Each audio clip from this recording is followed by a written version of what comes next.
कहानी का शीर्षक जादुई मुर्गी का रहस्य।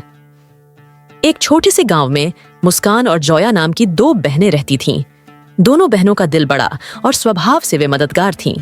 उनका जीवन कठिनाइयों से भरा था, लेकिन वे हमेशा खुश रहती थीं। एक दिन मुस्कान और जोया जंगल में लकड़ियां बीनने गईं। अचानक उन्होंने एक अजीब सी आवाज सुनी। वे दोनों सावधानी से आवाज की ओर बढ़ीं। थोड़ी दूर पर उन्हें एक छोटी सुंदर मुर्गी दिखी, जिसका पंख सोने जैसा चमक रहा था। जोया ने हैरानी से पूछा, मुस्कान, क्या ये मुर्गी जादुई हो सकती है? मुस्कान ने कहा, शायद। इसे घर ले चलते हैं और देखते हैं। वे मुर्गी को घर ले आईं।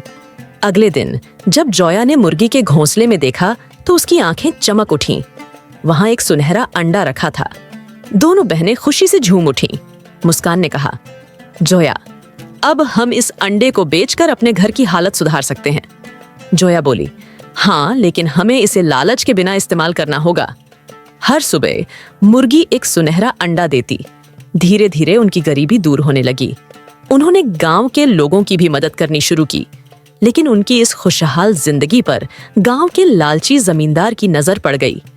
जमींदार ने सोचा, अगर ये मुर्गी मेरे पास हो तो मैं अमीर बन जाऊंगा। एक रात जमींदार ने चुपके से मुर्गी चुरा ली। अगली सुबह उसने मुर्गी से सोने का अंडा देने को कहा, लेकिन मुर्गी ने कुछ नहीं किया। गुस्से में आकर उसने मुर्गी को नुकसान पहुंचाने की कोशिश की, पर जैसे ही उसने ऐसा किया, मुर्गी गायब हो गई। उधर मुस्कान और जोया परेशान थीं। तभी उनके दरवाजे पर वही मुर्गी लौट आई। वह बोली, तुम्हारी सच्चाई और दया ने मुझे तुम्हारे पास वापस लाया है, लेकिन याद रखना, लालच हमेशा विनाश का कारण बनता है।